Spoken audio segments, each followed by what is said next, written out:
Welcome to the BTM Club, old school vibe, right here at the Beat London. Today we have the British institution, the legend himself with us, Mr. Danny John Jules. Great to have you with us, mister. How are you? I'm going to use my radio voice today. Oh, he's putting me to shame. I'm going to have to drop mine a couple decibels too. We'll be here growling at the end. How are you doing? I'm doing well, actually, yeah. The sun's out. Isn't it just? We're all out, apparently. Absolutely. Out is the only way to be. Exactly. Better out than in. Absolutely. So, it's going to be one of those, isn't it? absolutely. Of course it will be. With you, it couldn't be anything else. So how have you been? I've been really well, actually. I've been luckily doing an animation film during all these cold months. So, yeah, I've been quite lucky. I've been doing this new animation film with Sean Pertwee. So I just finished doing some of that. And I'm going to be doing Donkey and Shrek in December in Colchester. Right. So, yeah, I've got good things to look forward to. Playing another animal with buck teeth. So this is a stage play, is it? Yeah, it's the musical. All right. Okay. Richard Blackwood played it in the West End, actually, with Amanda Holden, Right. Nigel Lindsay, and Nigel Harmon, who I did Da Vinci Code with on stage. And I did Death in Paradise and Pointless with Nigel Lindsay, who played Shrek. So I've already worked with two people who've played Shrek already. Already. There seems to be a trend here. There's a pattern. In fact, Nigel Harmon directed a version of it. So, yeah. There's a pattern with you and donkeys and buck teeth. Well, the truth of the matter is, I actually auditioned for the West End version. Right. And as I was coming out, Richard Blackwood was going in, and he played it. All right. And a week later, I got Death in Paradise. Well, you see, things happen as they're supposed to. That's why you mustn't hate on your brother. Never. Can you imagine? Never. That's not even an option. But, imagine cussing him and then playing his part. Well, yeah. But, I mean, the thing is, you didn't get that because something else was coming for you. And you just got to believe in yourself, ain't you? Well, that's where it starts, because if you don't believe, you can't expect other people to. Well, if I didn't, I would have sort of just crumbled when I saw Richard, wouldn't I? Why is that? Oh, he's a big star. Hello. No, I mean that in all We sincerity. are going to go back to the beginning with this man here and hear who the big star is. So, dancer, actor, comedian, he's done it all. So is Richard. Yeah, we're not talking about Richard though. We're talking about you. Sorry. I'm here to talk about you. Here I am. Thank you. Now, where did the whole stage thing start for you? Probably from birth. Really? Yeah. It was always in you. Apparently I cried too much. Big drama queen already, you know? Absolutely. Only way to be. Well, yeah, we all come out kicking and screaming like a chorus girl, apparently. Yeah. I've always been the sort of odd one out, really, or, you know. I love that, though. Yeah. I love that, being the different one, the odd one out, because it's what sets you apart. I was the middle child as well. Okay. I had a girl beneath me and a very clever brother above me. And so the middle child syndrome. The middle child who left school with no qualifications and sort of felt the hand of the legal system on their shoulder quite young. Oh, really? Well, yeah, many years ago. But growing up in Ladbroke Grove, it was kind of unavoidable in the 60s and 70s. People forget that I was a kid in the 60s. Right. You see what I mean? Yeah. We couldn't walk street as easy as you could now.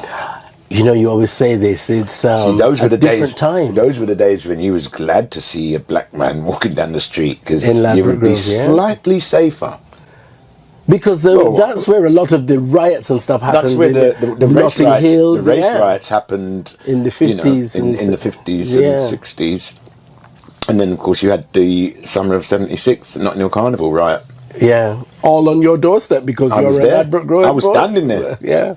Yeah, I mean, that was the first time I ever saw policemen run under a hail of rocks and bottles. I was standing under Acklam Road, and I can tell you what sound was playing. Java High Power. And I can tell you what song they were playing. Chant Down Babylon.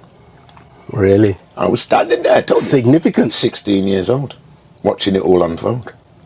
Once you've seen that, nothing ain't going to surprise you.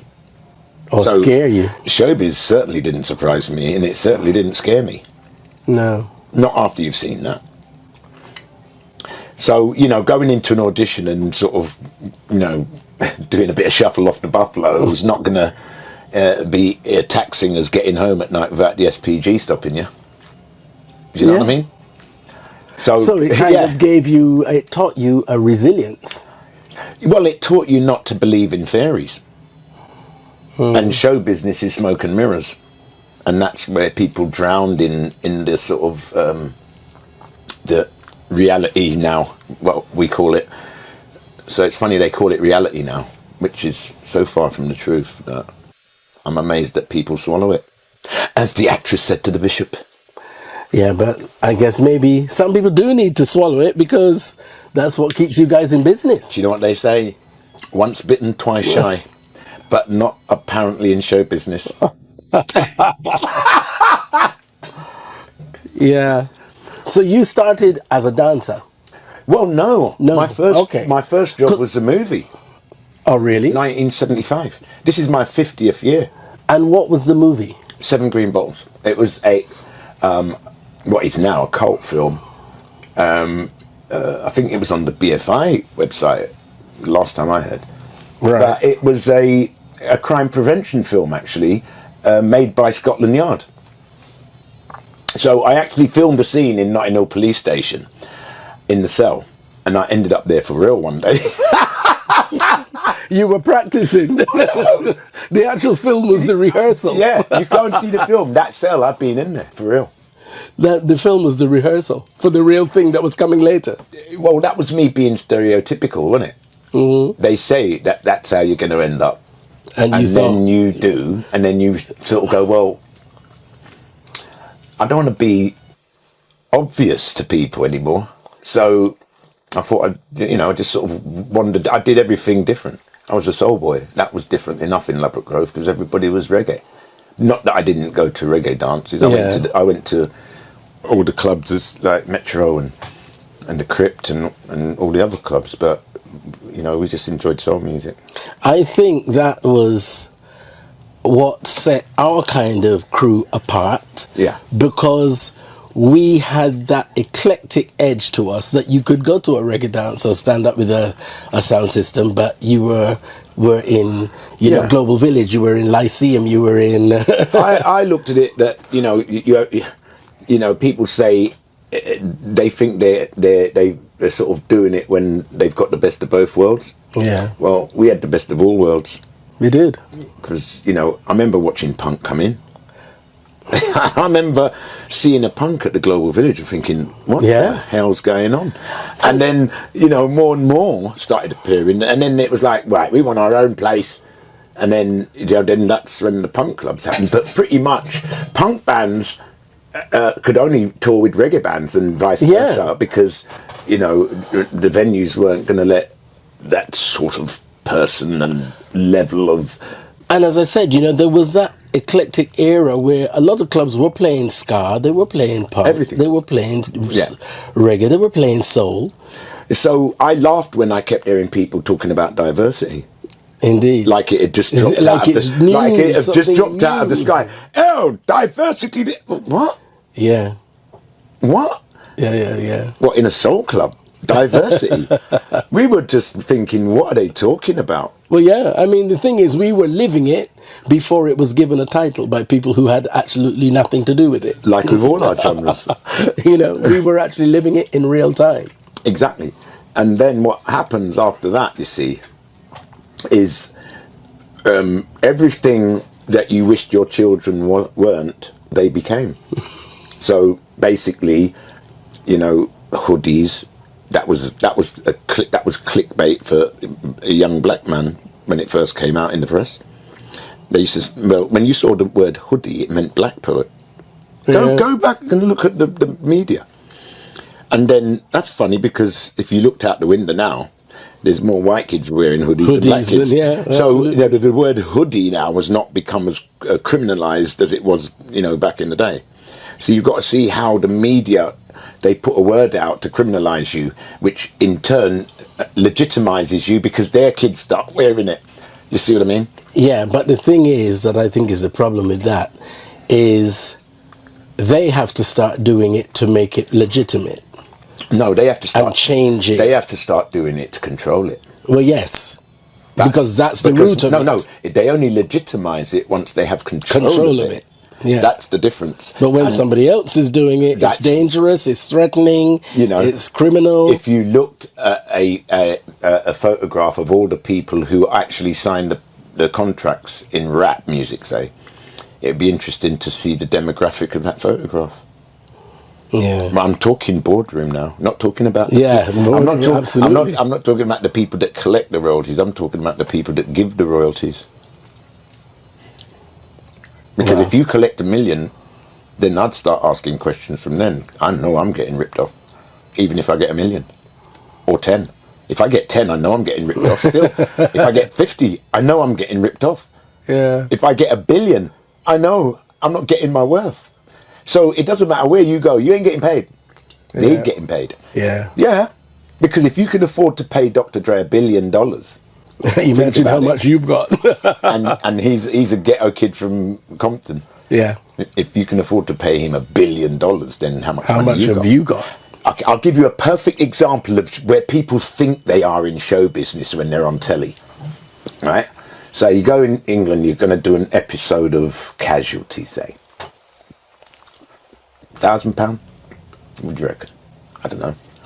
You're only one part in one episode. You're being brought in Yeah. So what do you reckon? You're going to get maybe $1,000 if you're lucky, right?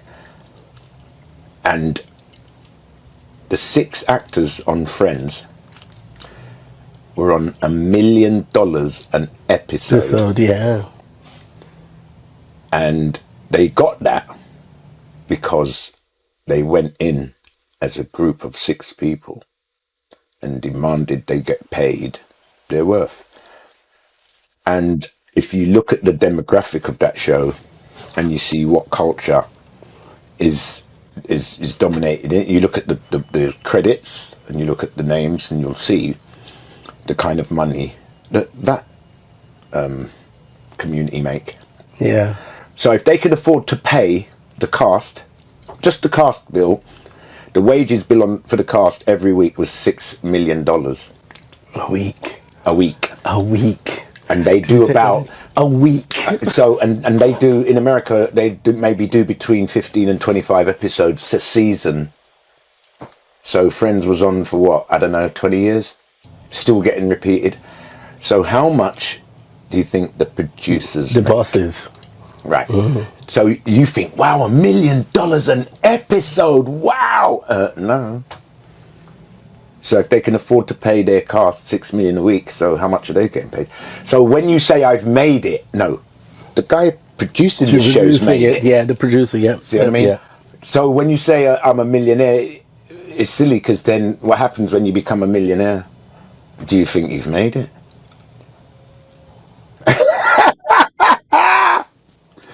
So $1 million to them people is like spitting on the pavement.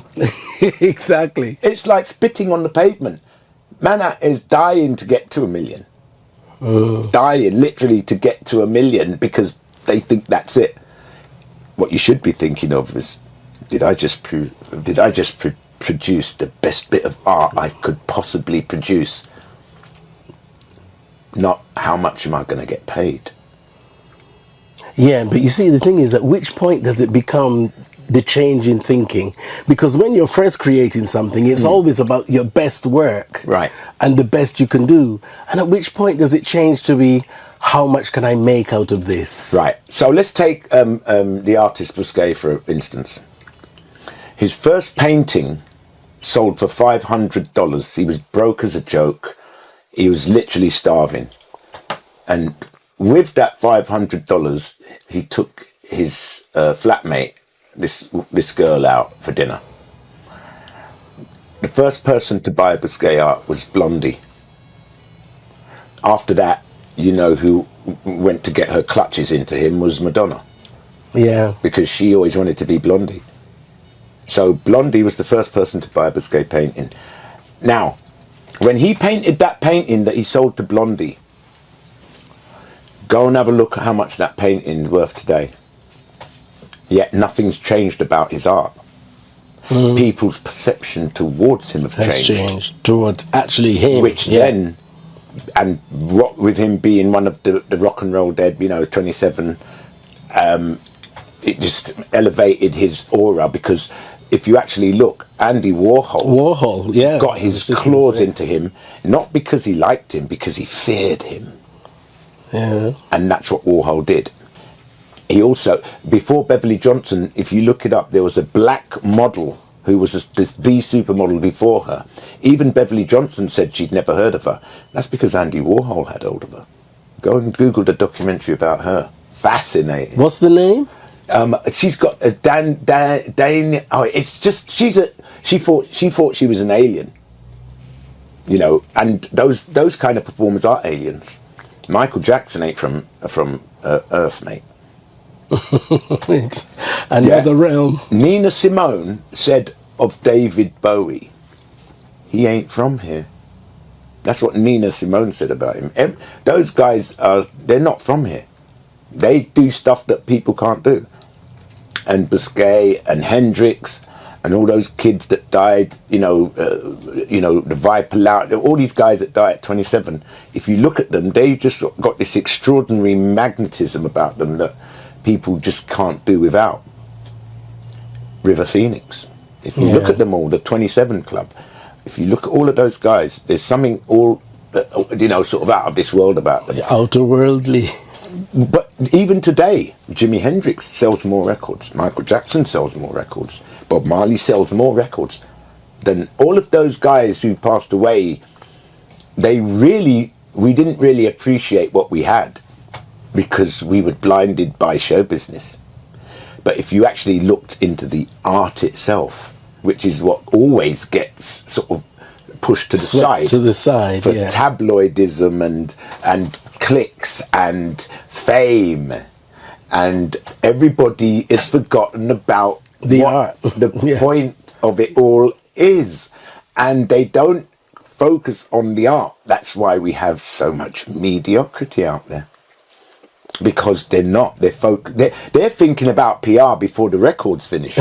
Exactly. How can you understand? we sell? Where can we sell? You imagine halfway through the Mona Lisa? Excuse me, I've just got to go to a little dinner to promote my. No. And art's objective. Yes, right. Absolutely. Always has been. You put a choice on the table, like you do in a restaurant. You can have this fish or steak. It's subjective. A song comes out, you either like it or you don't. Yeah. And again, if people don't like it, you better pray to God that you do, because you got to live with it for the rest of your life. And you can't say, "Oh, I wish I would have sung it better," or "I wish I would have done that better." It's too late. They've already filmed it. It's already done. You should have been focusing on your art and not the PR. The PR and the money and the fame. But they always say that, don't you? After a while, people start to actually believe their own PR. They actually start to believe it. Yeah, because they've already written the script before they've finished the song, as I said. Yeah. So it's so funny, because every week before the show Fame started, Debbie Allen warns you in the opening titles. She says, so you want fame? Well, here's where you start Well, paying. fame costs, and this is where you start paying. Yeah. And if you ain't paid as they say, inverted commas, you're going to get exposed. And I don't want to get exposed. Yeah. So that's why I got my head down. Leg warmers on for fame. Let me tell you, had my leg warmers on. I got my head down, mate, and just cracked on with getting on with the art rather than. Now I remember you from the kind of Rachel camp Yes, the Starlight Express era. That's right. Well, a lot of people don't know this, but the workshop of Starlight Express actually happened in Kensal Rise. Not a lot of people. There was the old cinema down Chamberlain Road, and then that's where we did the workshop. So Right. Not a lot of people. I actually did the workshop before the show started. If you got me. Yeah, I mean, Right. well, they didn't know nothing about no roller skating. Exactly. That's the boys in Hyde Park. Battersea Park. Battersea Hyde Park. Yeah. Where else did we go? You had the one in Hammersmith, Starlight in Hammersmith. Yeah, so by the time Starlight came around, I was already an experienced skater. So I didn't have to worry about the skating. The skating part for Starlight was easy. You just had to sing your song and get in. That was the bit. And then I sang the wrong song when I went to the audition. It was a rock musical kind of thing, you know. Yeah. I sang something stupid like, Blue moon, you saw me standing alone. Without a but you still got the heart. part. I didn't at that point, mate. Okay. The director came up to me and said, listen, why don't you go away and learn another song and come back? So I did. And I went to a guy called Ernie Dunstall. He used to be the MD for a guy called Vince Hill, who was a big famous English singer. Vince Hill, yeah, I remember him. And so in Ladbroke Grove, there's the George's Chip Shop. There's a white guy in there called Bob Sherman, and his dad was the first ever MD I worked with when I was a dancer, Don Sherman. So I didn't know it was his dad at the time. I just knew Bob from the Chip Shop. So I knocked on the door of Don. I asked him, I need to do this song, man. I don't know what to do. And so I had to do something really, that's going to take me from just being this street skating dancer who's done a couple of musicals in the West End to, this new show that was going to change the West End. And so I really wanted to prove myself that I could actually do what was said and come back with something that impressed them. And so I thought, right, I'm going to sing something really hard. So I thought, right, what's a good show? I goes, yeah, West Side Story. Ooh. And then I sang the song, Something's Coming, which was not wrong. So I went down, I knocked on the door, so I was going to learn the song with Don. And Bob opened the door. What are you doing? What are you doing here? He goes, I live here. And it was his dad's house. 2 doors down from Richard Branson. Right. Yeah, in Ladbroke Grove, just off Ladbroke Grove. And then we was in there, so I said to Bob, I said, that must have driven you mad that day. We were doing Something's Coming all day in this house on a big grand piano, and he's upstairs. And if you know the song, it's just a sort of like Chinese torture, ding ding ding ding ding ding ding ding ding ding ding ding all day, man. It must have drove him mad. But so I went back, and so I thought, right, I'm going to go one better. I said, Don, would you come and play it for me, because it's really quite a difficult song, and we've only got one crack. So I took my own piano player with me, who was a musical director. So anyway, when I got in there, normally you give your music to the piano player. Yeah. This time it's like, I've got the piano player had to get up, let mine sit down, and I was meant to sing my song. So I sang the song. It's actually a tenor song. I'm actually a baritone, but that song is for a tenor, the lead. But it's really high. And could be, who knows? There's something to any day. I will know right away, soon as it shows. Like that. You make a cannonballing down through the sky, gleaming inside, bright as a rose. All that. I ain't had a warm up, but anyway. So afterwards, Sir Trevor Nunn, he went, "Where have you been?" I said, "Rehearsing with Don." That was it. And I was in. Well, coming in with your own piano player kind of gives you a bit of status in itself, doesn't it? Well, what is that? You get up. What it showed was, this is where you start paying. Mm. It weren't cheap. Yeah. Yeah, it weren't cheap. But they said, oh my God, he went away, got a piano player, learnt the song, brought him with him. Yeah, you were paying. Mate, I paid in, bro. You were paying. And they see it. What did you do before Starlight Express? Because you said you were in the West End before that. My first West End show was Barnum at the London Palladium with Michael Crawford. Right. That was 1980. And after that, 83, I was in Cats at the New London Theatre. And then 84, I was in Starlight Express. But in 83, before I did Cats, I did the workshop of Starlight. Okay. See, not a lot of people know that show was actually based on my skating. Based on? My skating. They don't know that. We didn't know that. Well, I did the workshop, didn't I? So that means that's when they're working it out. Yeah. See, I was at the workout stage. So, I told you I was already, proficient on skates. A proficient skater. And I was a dancer. They're doing choreography on skates. Hello. It's what you do every day. Choreography. Skating. So, yeah, even down to the wheels to use. They actually got Kryptonics to make special wheels in black. I wore Kryptonics. I wore skateboard wheels. No, I was just going to say, Kryptonics were how you made your skateboard. Exactly. Kryptonic wheels. They were the only wheels. California trucks. Polyurethane. Yeah. Yeah. So they couldn't understand how come my skating was so smooth. Yeah, but it because was they were on hard wheels. I was on Kryptonics, wheels. yeah. So, but I was on skateboard wheels. I grew up on what? Meanwhile Gardens, first skate park in Great Britain. Yeah.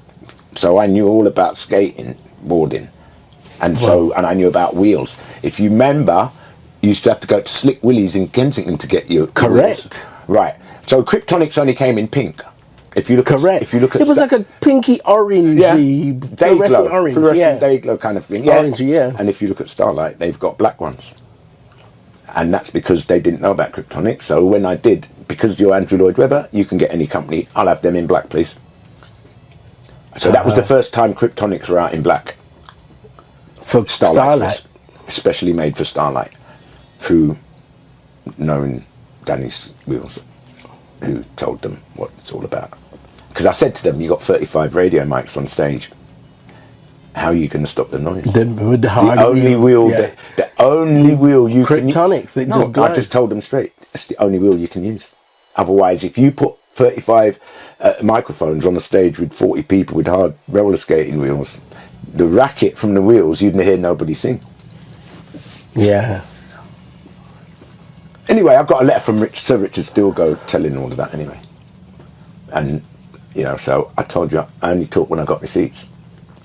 If anybody wants to argue to argue it, I pull it out. So, he's got the receipts. I got receipts. He has the receipts, believe me. But did you have any official stage training, or was this just your natural gift? No, I went to a drama group in Ladbroke Grove on Kensal Road called Omnibus Youth Group, which was started by a black actor called Loftus Burton from Loftus Burton. He had an agency along the canal. Yeah. Yeah. Right. So Loftus Burton was pretty much the first black man I remember as a child on telly, because in the old days when you had school television, he was in a show called The Boy from Space.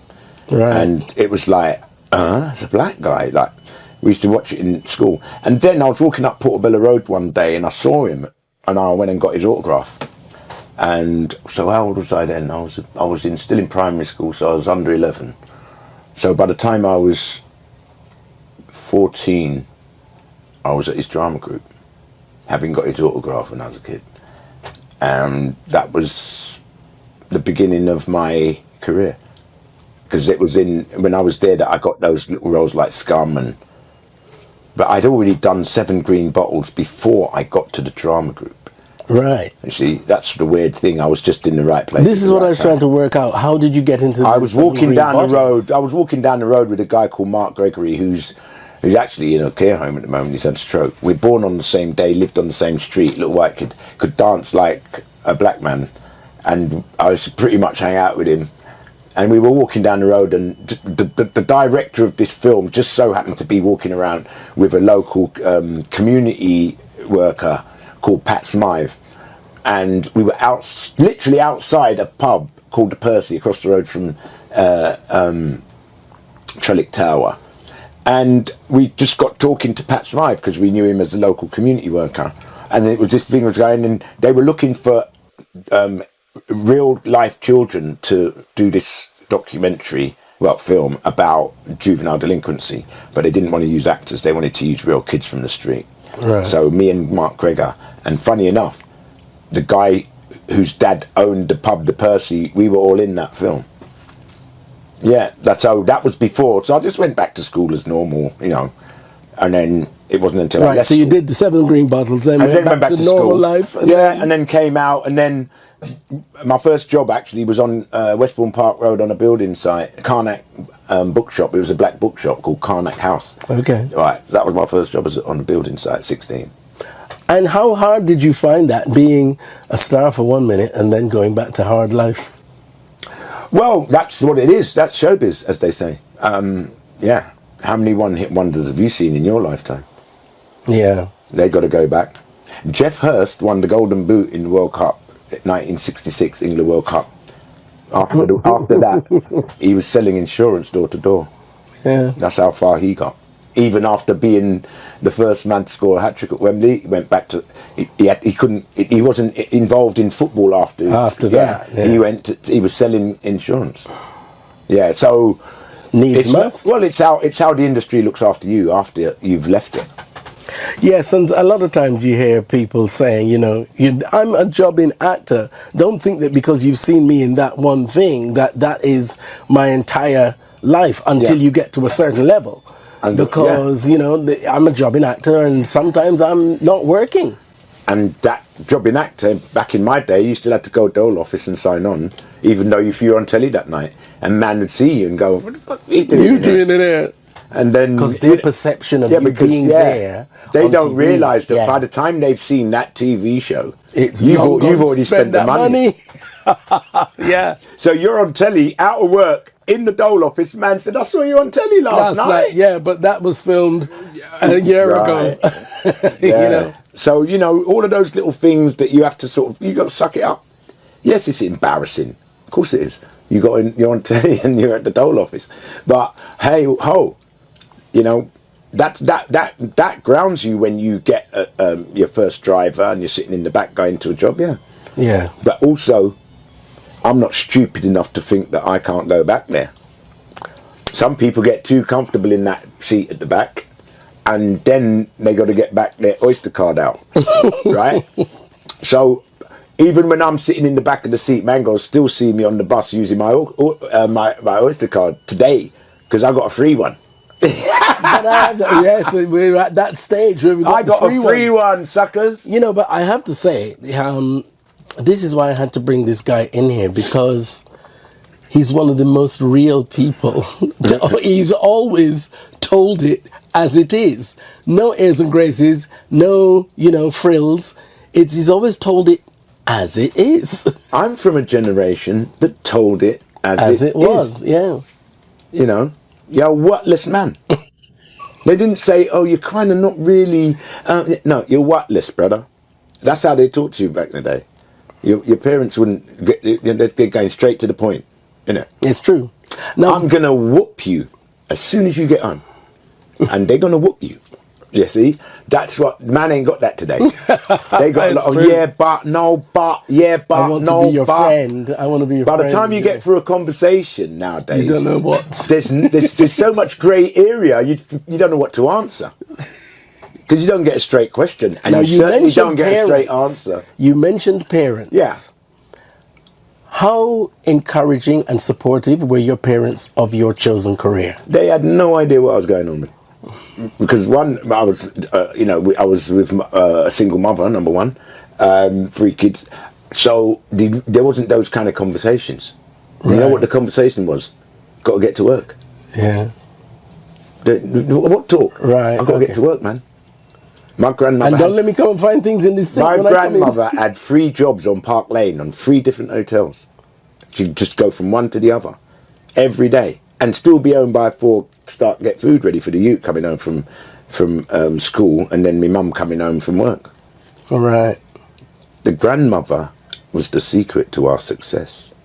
but we jettisoned them and start go China whites and all them things there, and got completely bamboozled about who we were. But you see, what you got to remember, in the African community, it's the female that is the educator. Always nurturer, and that's educator. why the people that have their grandmothers around always thrive. Or their grandfather. Yeah. They thrive a lot easier because mum has a support system, and in which in turn travels down to the children. So they have that double support system. That is the whole saying, it takes a village to raise a child. Yeah. And it's an African proverb. Yeah, absolutely. Again, we forgot our roots. Some have. Well, you see, in a community, there's no some. It's all or nothing. Name me another community that's crying about anything in England. About their lot. About what they have to deal with every day. The Vietnamese? The Malaysians? The Polish? I don't hear none of them crying. I've never heard any of them ask for racial equality. Yet they come after us, but they don't ask for racial equality. So why are we still asking for it? That's a whole... Well, there you go. There's some topics. I'm going to open a can of worms today, baby. There's a whole... Well, if you can tell me, tell me. I can't tell you. I've got receipts for what I say. I can't tell you. Well, yeah, I've never heard them. You certainly don't hear no Indians asking for equality. Nope. So why are we?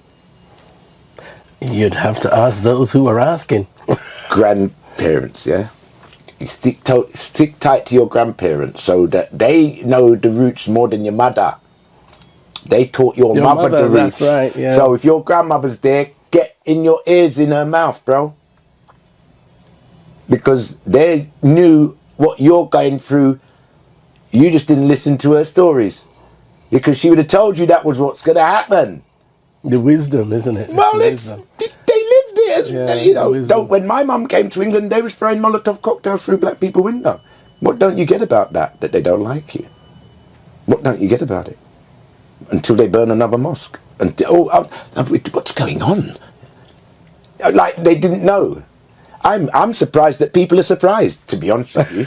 I'm surprised that people are surprised. Before Stephen Lawrence, there was Kelso Cocker. The thing is, some people are just not aware. They're just unaware. You know what they say? If you want to keep a secret, put it in a book. My shelf full of book, bro. You see, we're talking real proverbs here today. My shelf full of books. We're talking proverbs here. Well, that is the whole lineage of African society. We spoke. Yeah, we told history. Stories. Yeah, we told stories. Yeah, King James wrote a Bible, and they believed it. Who are you going to believe? The voice of a nation, or papyrus, as they called it in those days. Someone writing something down on paper. Yeah, I guess it's the thing that the story being told somehow isn't tangible anymore. Whereas if you've got something written, it's solid, it's in your hand. What would you believe?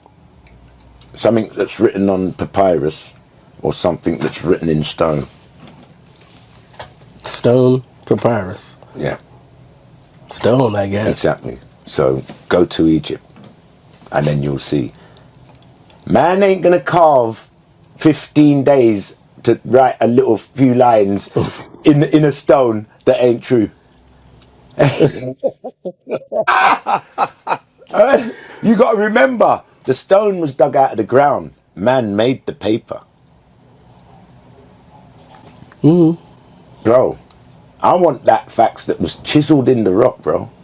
So I went to see for myself. So I went to Egypt and see for myself.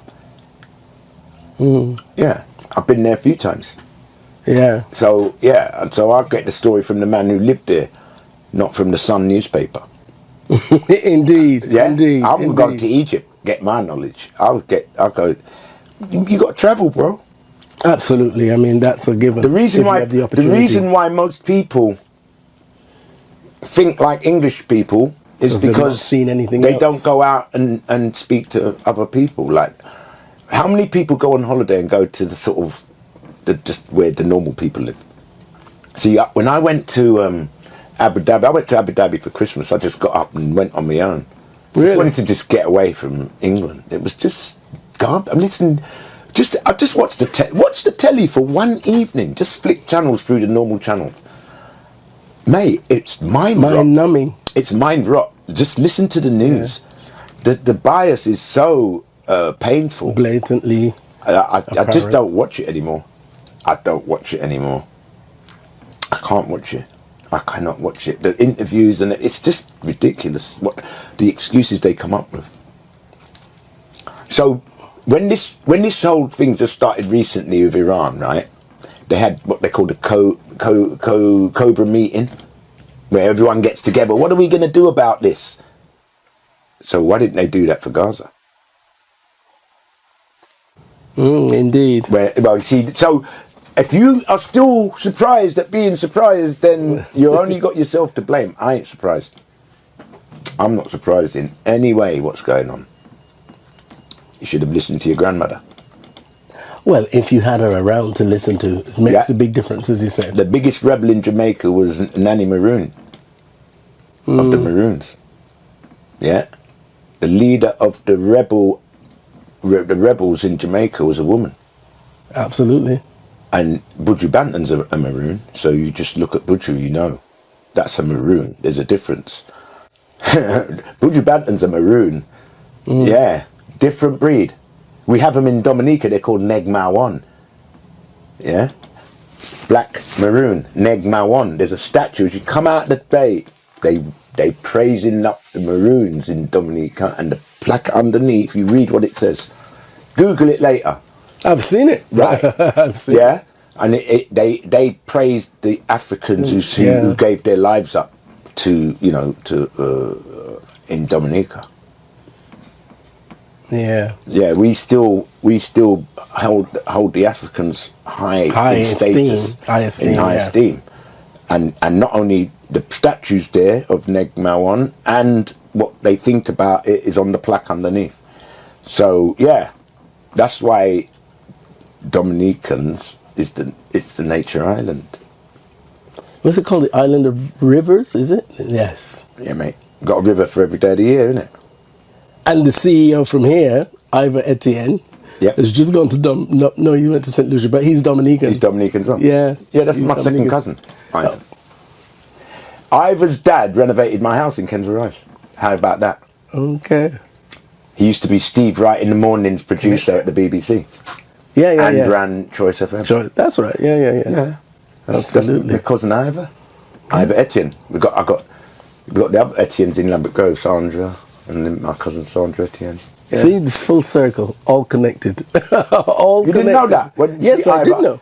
The last time I saw Ivor was I went to St. Lucia Jazz, and it was me, Ivor, Jeff Schumann, and Angie Lamar sitting around the table. That was just before Angie took Jeff's job. Well, not took it, but was given Jeff's job. I was sitting around the table with the four of them. Okay. I won't tell you what happened at that conversation. Tell me. We'll do that off camera. But you can imagine that was really interesting because Global had just taken over Choice. Boom. Wait for the autobiography, baby. Hey? Now you tell me what that would have been like. That person, 2 weeks later, was doing his job. Yeah. And Ivor was the head of the channel. So that's interesting. Who himself was removed by Global. See? It's a domino effect when it comes to that stuff. That's why you got to know who the real master is. You got to know who the real master is. Because Jeff Schumann was the first person to go at Choice, and he had the biggest listenership. Make it make sense. His was the biggest show audience on the station. How comes he went first? Make it make sense. See me, I ruin Marian. I'm joking.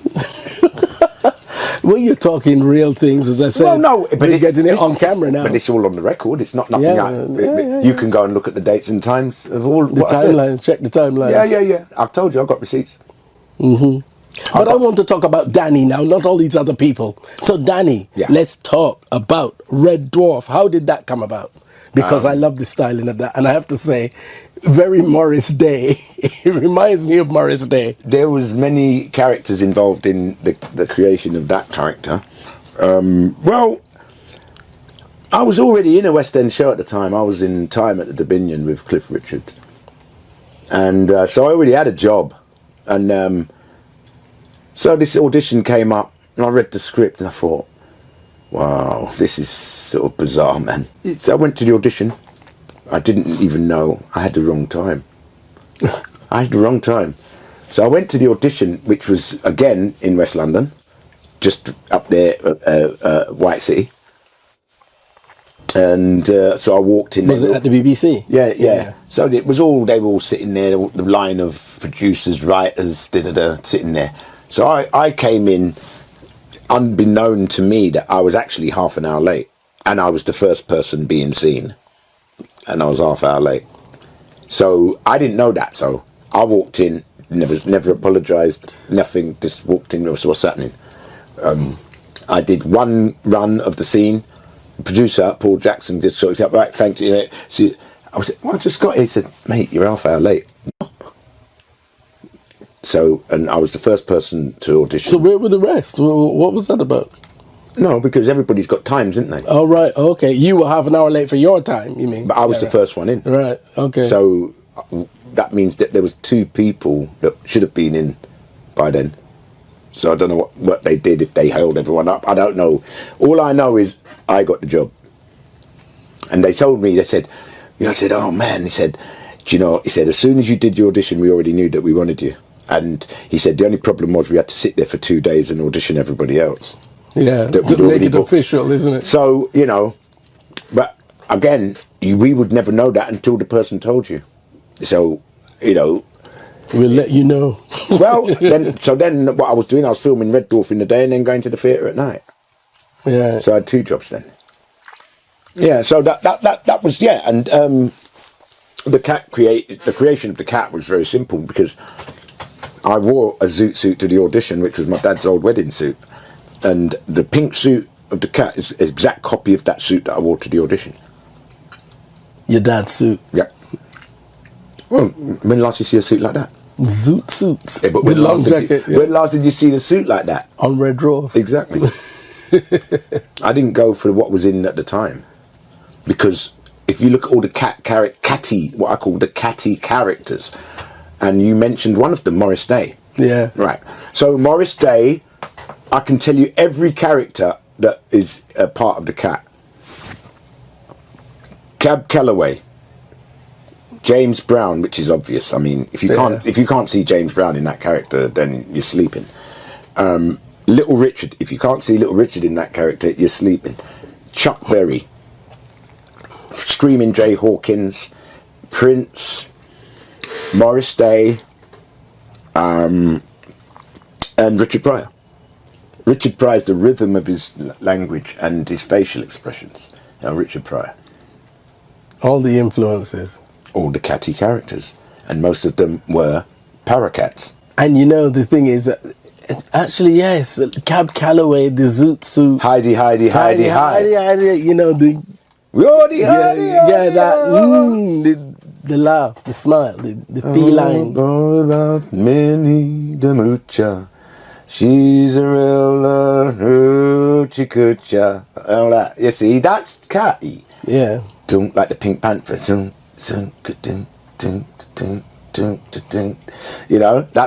what it is.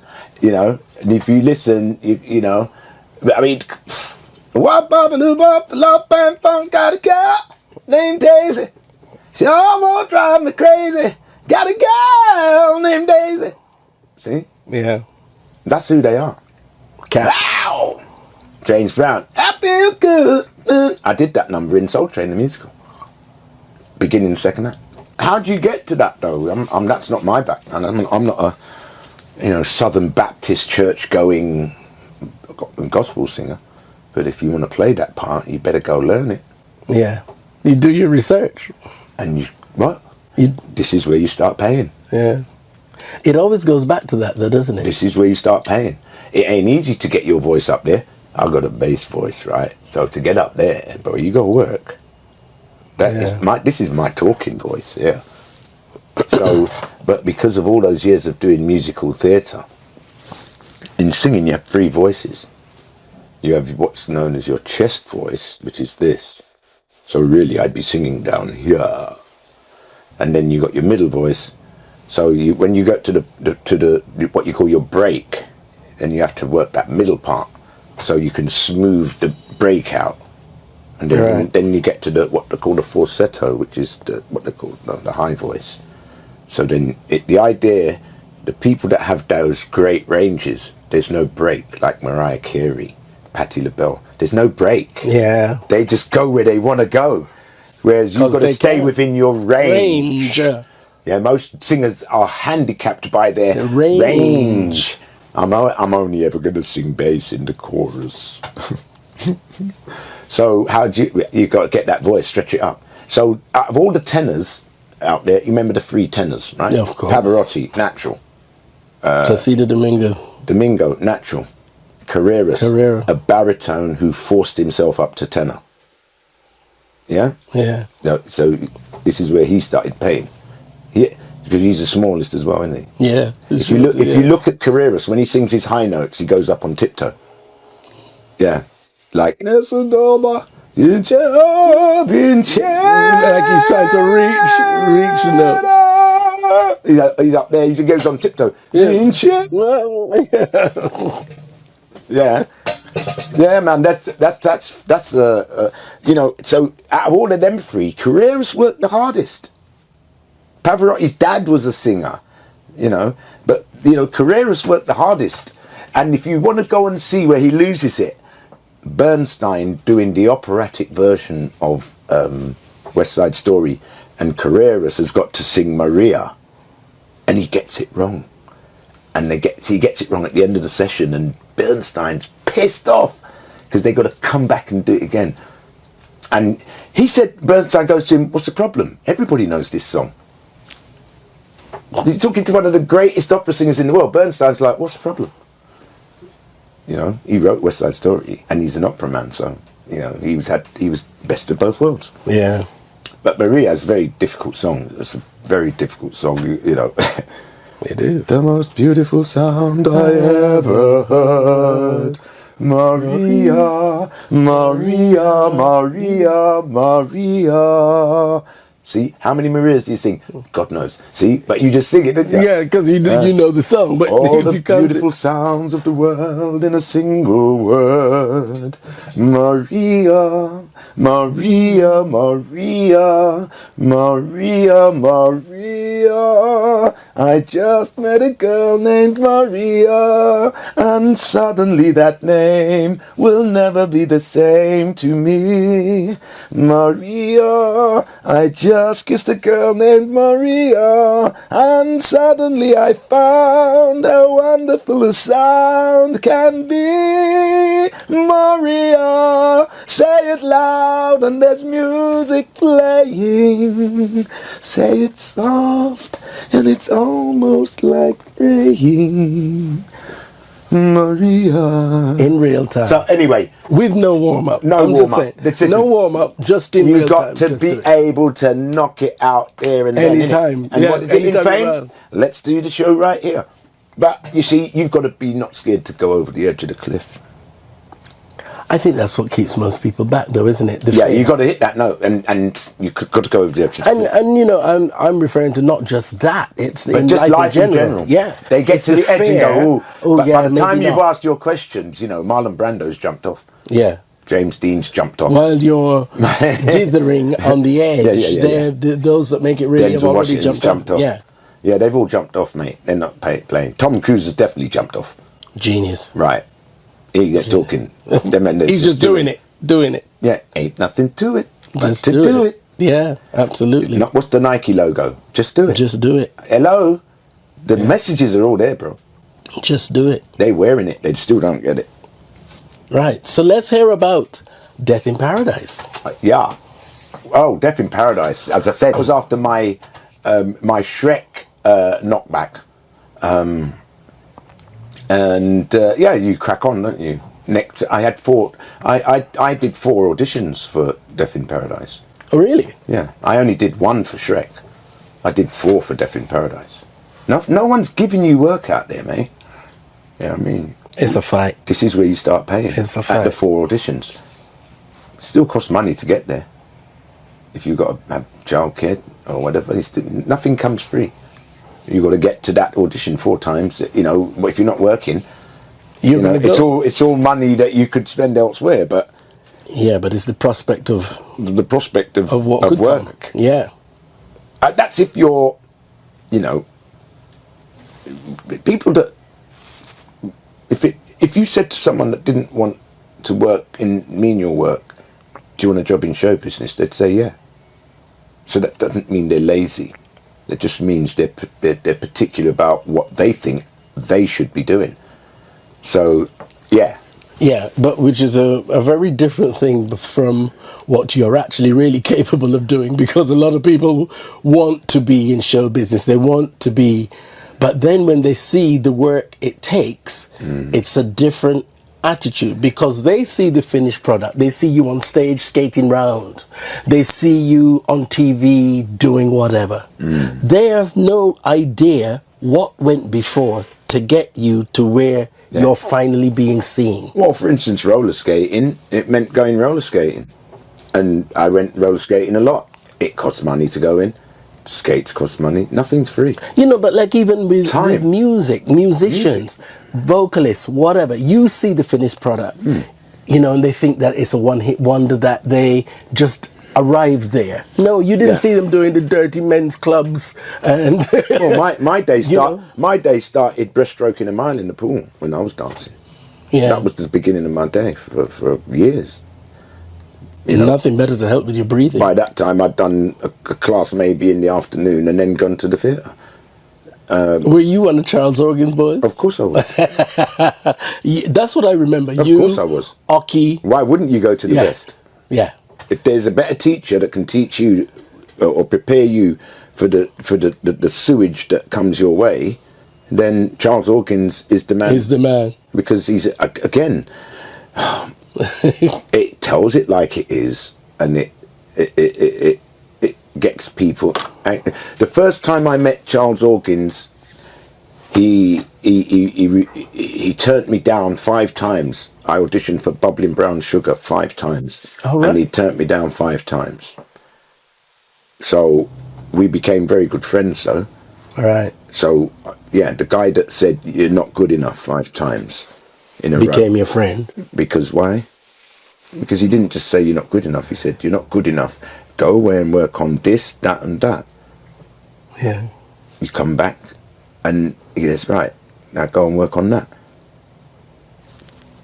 That's what she says at the beginning of the show. I keep telling you, this is where you start paying.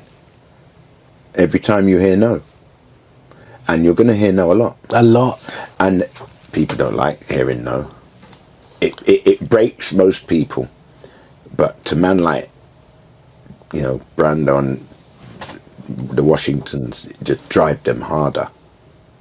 Yeah, I think the industry does teach you a great deal of resilience and hard skin, and rejection is part of the industry.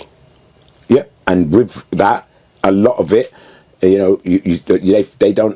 There's a lot of mental health involved in that. People don't like rejection. So why would people want to go into a business that is 70% rejection? Why do you want to be in show business? That's the question you got to ask yourself.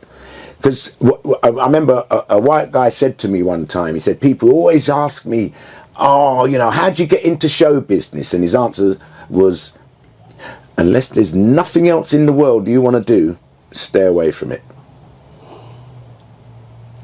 That was him there. It's stay away from it. If there's nothing else in the world you want to do, stay clear of it. It's a business of rejection. It's mental health problems, and people have image paranoia. It's because I'm fat. Oh no, it's because I'm ugly. You see, all that starts happening. Yeah. You get told, no, you're not good enough, you're not good enough. The win comes when you overcome that and get to a point where you're going, no, I'm not fat, I'm not ugly, I'm just not right for that job. Well, also, what about the other 1,000 people that didn't get the job? Yeah, exactly. What's so special about you not getting it? Yeah. But that's we all got to go. Yeah. No, stop crying. But some people can't. Stop crying, love. Some people can't, and that's where the mental health comes in. That's where you go and work in Sainsbury's. Yeah. That's where you go and get a job in Sainsbury's before you go mad, isn't it? Yeah. Because the business is going to mad you. If you let it. Remember, it will mad you. If you let it. Even if you're successful, it mads people. There were people no more successful than Marlon Brando, and he's nuts. There's people no more. All the people you look at, they're successful, they're nuts. That's what I told you. Every character in the cat is a nut job. Yeah. That's what it is, bro. That's what they are. They would tell you that. I ain't normal. No, absolutely I'm not normal. My name's Michael Jackson. I'm not normal. Yeah. Right. So what makes you when you look at him, what anything normal looks about him? Why don't you think he's not? I mean, you don't have to be told he's not normal. You can just look at him. Yeah. Why would you need to be told? A picture paints 1,000 words. Well, why can't you get it then? Because if you looked at a picture of Michael Jackson, you would go, that guy ain't normal. And as you say, of David Bowie as well. You know, it's David Bowie had one blue eye, one green eye. That's He's not normal. Nina said it. He ain't from here. Yeah. And she nuts. And she nuts. Hello twice. And she said he's an alien, and she crazy. So what's David Bowie? Yeah, well, we know that Nina Simone was on another level. She was on another level. Yeah. Well, there you go. Yeah, those are those specials. Those special people. Yeah. There's no ever going to be another Nina But Simone. I love that you say you were always different. You were not like the rest. And you know, it took me a long time to realize that in myself. So I love that you've said that and highlighted it. Well, why did they call me Grey Man at school? That was my nickname at school, Grey Man. What does that even mean? It is what it is, isn't it? Grey Man. But what about 50 Shades of Grey? People understood that. I didn't. Right. What do they mean, 50 Shades of Grey? Hey? I never know. But all I know is I was Grey Man, but, you know, they don't call me that anymore. Right, okay. No, well, so why was I Grey Man? See, if you think about it, what colours make up grey? Black and white. Black and white. And what did Michael Jackson say? It don't matter if you're black or white. And I think that people always have to categorize. But it does, obviously.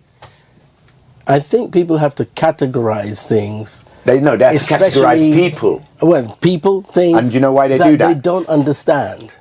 Because they're too scared to go in that box. Exactly. They don't understand it. They fear it. I was wearing plastic sandals at school, bro, with baggy trousers in my school, Rutherford.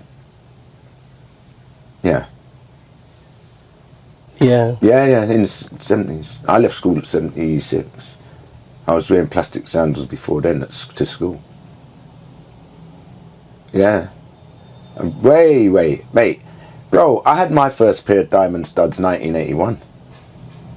In my ears. Puffy came about, what, 90s? Oh, yeah. Come on, mate. Come on, bro. Come on, brother.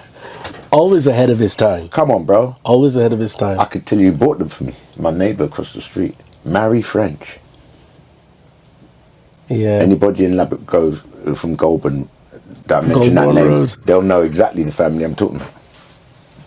So, you see, I've never been a follower of anything, especially fashion. You know, I'm going to have to shake this man's hand and bow in front of him at the end of this interview, because he's speaking the truths that seldom people actually are brave enough to face and actually say. But everything that I have come over the years to realize myself. Yeah, well, look, at the end of the day, you can't paint pictures that aren't taken from real life. You know, most of them things are called cartoons. Or abstract. Well, they're still trying to work out what the Mona Lisa's thinking, isn't it? Nobody can clarify anything about that because it's of the eye of the beholder, and it does follow you around the room because, like, again, I wanted to see it for myself, so I did go to the Louvre and I did see it, and it did follow me around the room. It does follow you. It does follow you. It did follow me around the room, but as the song says, you know, is it a smile? Or is it just Mona Lisa, Mona Lisa, men have made you. Da da dee da da da da da dee da da. So showbiz See? But I love it. But you either got it or you ain't. Showbiz to the You end. either got it or you ain't. Break into song. Love it. Nat King Cole. Come on, man. Yeah, absolutely. Nat King Cole. These people are not. They're not famous. They're beyond famous. Famous, beyond. Yeah. You'll never be as famous as Nat King Cole. I don't care what song you put out. You'll never be as famous as Nat King Cole. Nat King Cole only ever broke the note once, and that was when he performed 1960 Real Right performance in front of the Queen. Sammy Davis was headlining that day. So if Nat's big, how big is Sammy then to headline the show? Yeah, of course. All right then. So yeah, when it comes to Sammy and show business, bro, the master. No, most people out there can't even say that word. You understand? Yeah. They can't. When Sammy's in the room. Yeah, he's the master. He's the master. So what is in store for Danny John Jules now? It's the 100th anniversary of Sammy Davis Jr. and it's the 50th anniversary of me in show business. And my one-man show's about Sammy Davis Jr. So I'm going to have to crack that out for the end of this year. I'd like to do it. I'd really want to do it on telly. I want to film it. I already did it on tour. You've done your one-man show already? Of Sammy Davis? Of course I did. It was on tour. Okay. You have to go and go back and look at it. I will. So yeah, I did it. 2 hours, 21 songs. Yeah, big people things. No features. So you're going to bring it back? Well, I've done it on stage. I'll only do it if I do it like, I don't know, Sky Arts, Netflix, something like that. Okay. Well, it's not worth doing it. Again. I did it. Yeah. If, time to move on, new project. I can't start going, oh guys, when do you want to see my show? Do I make a special date for the black people? Well, the poster was out there for everyone to go, so whoever turned up got it. Yeah. Whoever turned up got it. Right. The greatest entertainer who ever set foot on stage. And I told their story. If you didn't want to know it, tough titties. If you did know it already, not a problem. But if you're in show business and you don't know Sammy Davis Jr., you ain't in show business. You're not in show business. You're not in show business. Period. You're in fame. You're in the fame business. Yeah, you've been told. Yeah, you're not in show business. The master of them all. He really is the master. And if you want to know who the big stars are and who the best is, ask the best. If anybody stands up in that genre and says no, I'm better than Sammy. No one's ever said that. Nobody. You got, Michael. Is it Michael or Usher or Chris Brown? Who's the best dancer? Well, nobody wants that argument with Sammy when it comes to show business. They'll have that argument with Michael and Usher and them. Yeah. Who cares? Yeah. No one ain't saying that about Sammy. There's a wonderful. Didn't Gregory Hines go down and kiss his feet? There was. This is what was coming out of my mouth. Of course, I saw it. There's a wonderful. If you haven't seen that, you'll never know how great he was. Gregory Hines is great. Yeah, I mean, Gregory Hines is great. Goosebumps as we speak. Gregory Hines is great. Yeah, and Sammy, he stopped him mid tap. He had to stop, get down, kiss him, shoe. Yeah, absolutely. So why wouldn't you want to know about? Google Sammy? it and research it. Sammy Davis with Gregory Hines. Funny enough, I'm actually meant to be doing a show on Jazz FM about it. Okay. Yeah. I think I'm going to do an hour on there about it at some point. Yeah, this year. because it was him that reminded me. I was at the Jazz FM Awards, and it was him that reminded me it was the 100th anniversary. I went, oh shit, 100 years it would have been. He would have been 100 years November. Yeah. And I'm doing Shrek in November. Oops. So I'm on stage. Yeah, but do it. Your mate, own. I filmed Red Dwarf in the day, went to the theatre at night. I'll film Sammy in the day, go to the theatre at night. Okay. Don't forget, everything on that stage is mine. Everything. Well, I was going to say, you can do it however you want. I wrote it. I chose the songs, and I toured it with just 5 people. Me, my mate Steve, who helped me produce it, stage manager. Steve who? Steve Keys. Keys. Stage manager, lights, sound. That was it. Wow. No liggers, no luggage, no entourage. We working, baby. Yeah. Yeah, we working. Ain't no room for no long talk. And push it out, pump it out. Mate, they're waiting for me to fail. So I ain't gonna have no luggage with me, bro. This train's on the track. We don't stop at no stations until we hit the buffers. No, I mean, if you can tell me a better way to do it, then I'll listen. But in 50 years, that's how I've worked out. I've got to do it. I'll just get on the tracks. And it's working for you because, got to crack on. One of the stalwarts, one of the steadies that have been there for a good few decades, as you said, 50 years. That's a long time. Yeah, I mean, but also, it depends what you want at the end of the day, doesn't it? I don't know. If you want just a normal life, you're not in a normal business. Tedious. You're not in a normal business. Yeah. No, you don't go into show business to have a normal life. No. It's the ordinary. No, if you go into show business, there's only one thing that's guaranteed. Your life will not be normal. Absolutely. Your life will not be normal. I'm telling you. Yes. They're coming for you. Okay? Danny's coming for you here. No, not me. Danny's coming for you. Danny's coming for you. Bro, listen, at the moment my name was mentioned on Strictly, there was reporters outside my brother's house, my sister's house, my mum's house. They're coming for you, bro. Right? You better listen good. Don't play around. This is not a joke. They're coming for you. All right? And they can find you too. They don't have to find you. Your friends are going to tell them everything. The ones that don't like you now. Ooh. What do you mean, ooh? Ooh. What do you mean, ooh? Ooh, that's... You read it every day. Look at Instagram, bro. Ooh, they're snitching on themselves. The friends that don't like you, then they're not friends at all, are they? They're snitching on themselves. Ask Puffy how many friends he's got now. Go on. I don't want to ask. Well, there you go. Everybody, when he came to London, I tell you what, there was so much smoke getting blown up his arse at parties. Bro, I never went to one. Exactly. I never went to one Puffy party. Sycophants. Right? It was just like, you know what? No. Don't. As you can hear, our man Danny has got so many stories to tell. The autobiography will be fun. And I love the power there's a whole heap with which you tell it. There's a whole heap of man got to run for the hills when I write that. A whole heap of people got to run for the hills, baby. Well, Danny, thank you so much. So, see, this is what it is. I'm in Harleston, yeah. I live 5 minutes up the road. I've got my bicycle in the passage. I'm going to stop at DJ's round the corner, get some food, pass by me niece's husband's barber shop. So, and that's a normal day for me. Just one day there, I bumped into David Harewood filming right there in Hampton High Street.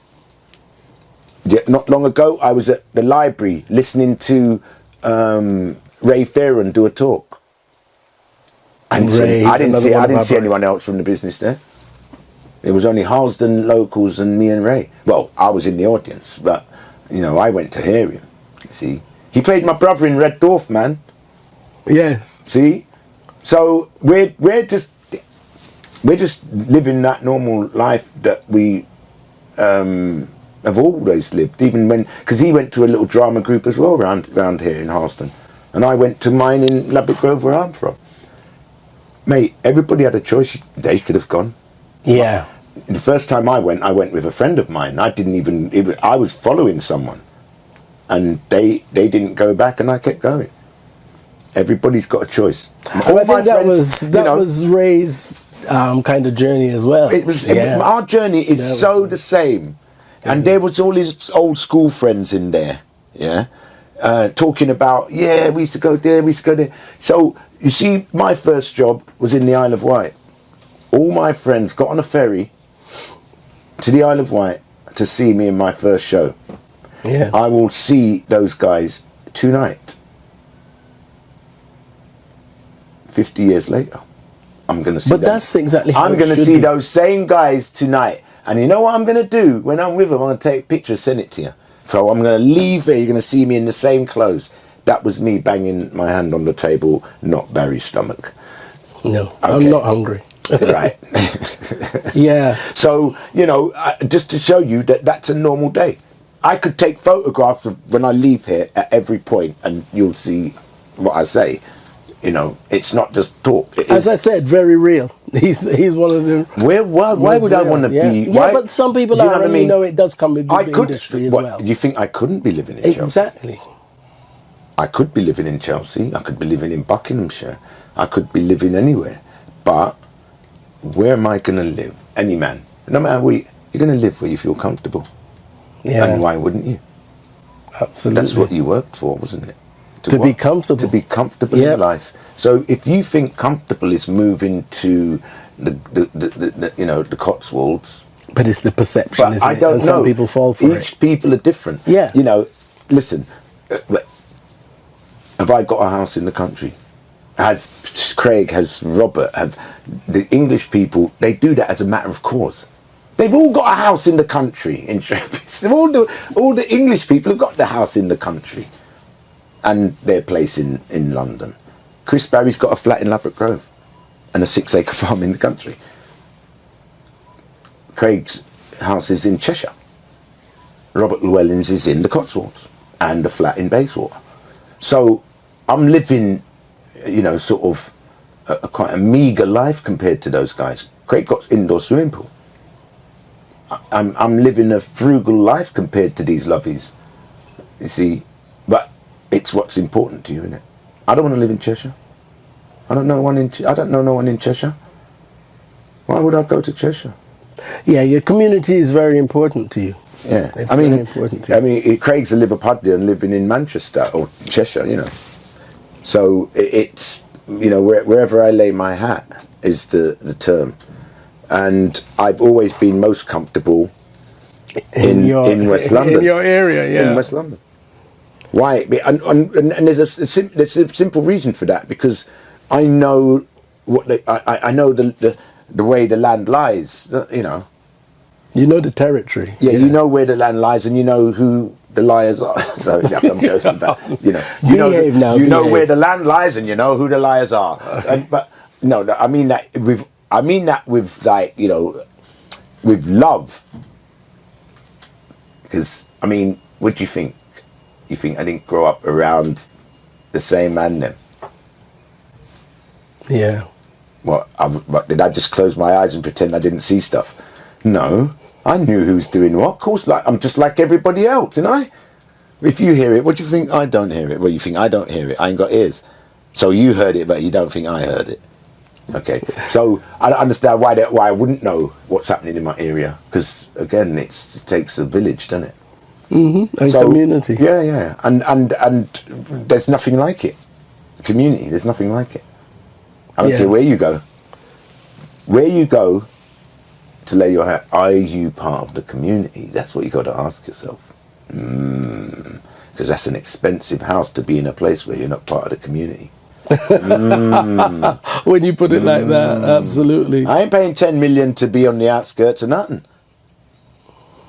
Yeah. Especially the village. What am I, the village idiot? My mum used to say that. Do you think I am the village idiot? Innit? That's what they used to say to you. Or what is it? And then they changed it now, you see, when they said, the only gay in the village. So, you see, the only black in the village, the only gay in the village, the only Muslim in the village. You can go on forever. Yeah. But they make comedy out of it, you see. And it becomes a popular character, the only gay in the village. There you go. So, the only black in the village. It's all ready for comedy. It's Yeah. all ready for comedy. And You're it's- the only black in the village. It's going to be funny. I've been there. So where do you think I stay when I'm making Maid Marian in Somerset? In their village.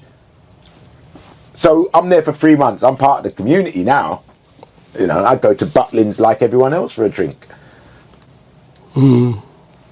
I go to the only pub open as well, like everybody else. You know, you become part of their timetable and their life. It's when in Rome, who was the Romans, innit? Yeah. Because you don't want people coming to the Caribbean being English, do you? You want them to sort of get loose, be a yeah. bit of Caribbean, Immerse have themselves. some rum, go out and have a bit of a calypso. You don't want them to come in doing the Gay Gordons or Knees Up Mother Brown, do you?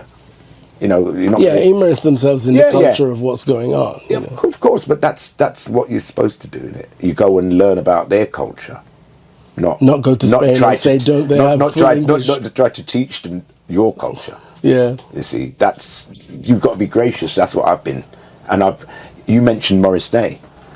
I've spent an evening with Rick James and Morris Day in his hotel room in New York in 1985. You talking about Morris Day, and he was a big cheese then because he had the Oak Tree album out then. Yeah. So I had me, Rick James, Morris Day in a room. Again, you'll have to wait for the autobiography for that one. We're waiting. We want to see it. Yeah. Danny, Barrie. thank you so much for coming to the BTM Club and sharing your story with us. Thank you very been much. long overdue. We've been talking about doing this for years. It's for years, and I finally nailed him down.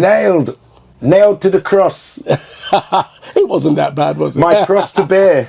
Wasn't that bad. No, come on. We're just rapporting, you know. Yes. But again, you know, God, you could do this all day, couldn't you? Really? We could. But unfortunately, time restraints are upon us. Indeed, It is showbiz after all. Next! Get him out! Yeah, no, I know how it goes. Yeah, no. So, yeah, anyway, this is Danny John Jules, and you've been listening to Barrie Thomas. He's giggling while he's doing that, you'll see. Danny, thanks again. It's been great. Absolutely great. Thank you, people in Radioland, and I hope you have a wonderful summer. You too. Thank you for coming. Great to talk to you. Fabulous.